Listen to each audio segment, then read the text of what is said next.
कवि सम्मेलन देख देख के घर की शीला देवी को शेर व शायरी का बुखार चढ़ गया था।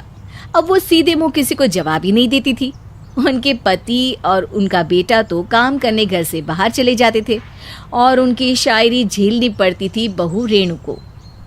अब सास बोलती नहीं, अर्ज करती थी, संदूक पे रखी संदूक, संदूक में रखे झुमके, बहू झुमके निकाल के दे मेरे, कहाँ लगा रही है ठुमके। माँ जी, झुमके तो आपके निकाल दूंगी मैं, लेकिन आपके दिमाग से ये शायरी का भूत कैसे निकलेगा? छोटे लोग नहीं समझेंगे, शायरी है शौक बड़ा, तू अपने काम से काम रख, मेरे काम में मत टांग अड़ा। शौक अलग बात है, लेकिन हर चीज में अपना शौक डाल देने से जग हंसाई हो सकती है सासू माँ। अरे मैं हूँ एक नंबर कलाकार, कोई ऐसी वैसी बला नहीं, तुम घर के कामों में उलझी, समझोगी मेरी कला नहीं। ठीक है माँ जी, आप नहीं समझती तो कोई बात नहीं, लाओ मैं आपके झुमके ही निकाल कर दे देती हूँ। बहू सास के झुमके निकाल कर देती है और वहाँ से चली जाती है। शाम को बहू अपने पति से शिकायत करती है, सुनिए जी, आप माँ को कुछ समझाते क्यों नहीं?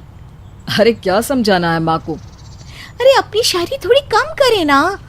अरे तुमको उनकी शायरी से क्या दिक्कत है? अरे मुझे नहीं, पर पड़ोस में सब लोग हंसते हैं, कहते हैं बुढ़ापे में लोग सठिया जाते हैं, लेकिन शीला जी तो शायर हो गई हैं। अरे लोगों का काम है कहना, लोगों की बातों का क्या टेंशन लेना। अरे वाह, मैंने भी शेर कह दिया, वाह वाह वाह वाह। देख लो, तुमसे किसी ने कहा नहीं और तुम्हारे सामने कोई माँ की बुराई नहीं करता तो तुमको फर्क नहीं पड़ रहा। अरे तुम खामखा की बात का बतंगड़ बना रही हो। चलो चाय बना कर ले आओ मेरे लिए, साथ पियेंगे, कोई ढंग की बातें करेंगे। रेणु चाय बनाने लगती है। पहले वो अपने पति को चाय देती है, फिर सास को और आखिर में अपने ससुर को।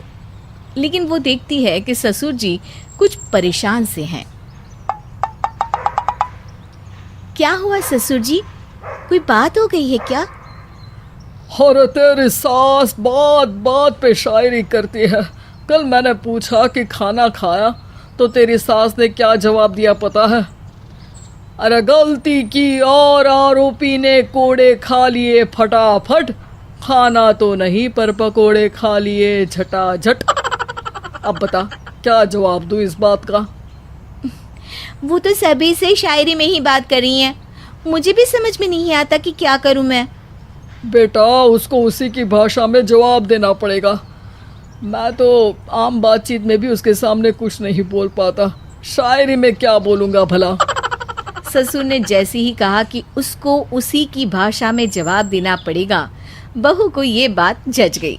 अगले ही दिन वो शायरी की कुछ किताबें लेकर आई और शायरी की प्रैक्टिस करने लगी ताकि सास को उन्हीं की भाषा में जवाब दे सके।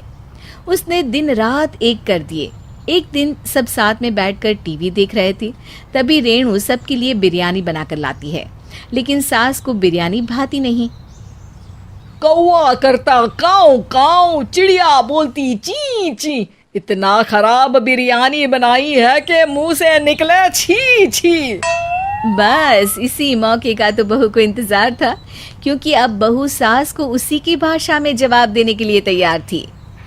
माँ जी हमको अपनी ये बेकार शायरी ना सुनाइए, जैसी भी बनी है बिरयानी चुपचाप खाइए। ससुर जी और रेणु के पति ने रेणु का जवाब सुनते ही जोर से ताली बजाई और सास ने जब रेणु का शायराना जवाब सुना तो उनके गले में बिरयानी अटक गई।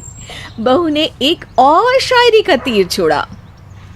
शायरी में बहू के सामने सास हो जाएगी ढेर, क्योंकि सास मारेंगी एक शेर तो बहू मारेगी 1.25 शेर। सास को छोड़ के सब वाह वाह करने लगते हैं। आज पहली बार सास को नहले पे दहला मिला था और रेणु ने सास का मुंह चुप करा दिया था। अगले दिन रेणु का पति उससे कहता है, अरे वाह, तुमने तो माँ की बोलती बंद कर दी, मजा आ गया। अब मेरे लिए कुछ बना दो, खाकर मैं काम पर चला जाऊं। शायरी ही है मेरा जीवन, वही करूँगी जी भर के। नौकरानी रख लो कोई, काम नहीं करूँगी मैं घर के। अरे तुम क्या माँ जैसी हरकतें करने लगी, सीधे सीधे बात करो ना। हो गई कल शायरी, रोज थोड़ी ना करोगी। शीशी भरी गुलाब की पत्थर पे फोड़ दो, जो मुझे शायरी से रोके उसके कान मरोड़ दो। पति घबराकर वहां से चला जाता है और बाहर उसके पिताजी के पास जाकर बैठ जाता है। दोनों अपनी बीवियों की शायरी से परेशान है। ससुर को पछतावा होता है कि क्यों उसने बहू को सास की भाषा में ही जवाब देने का आइडिया दिया। अब तो घर में दो दो शायर हैं। दोनों एक साथ दुखी स्वर में कहते हैं, हम दोनों की ही बीवियां जब से शायर हो गई है, क्या बताएं, जिंदगी एक फटा हुआ टायर हो गई है।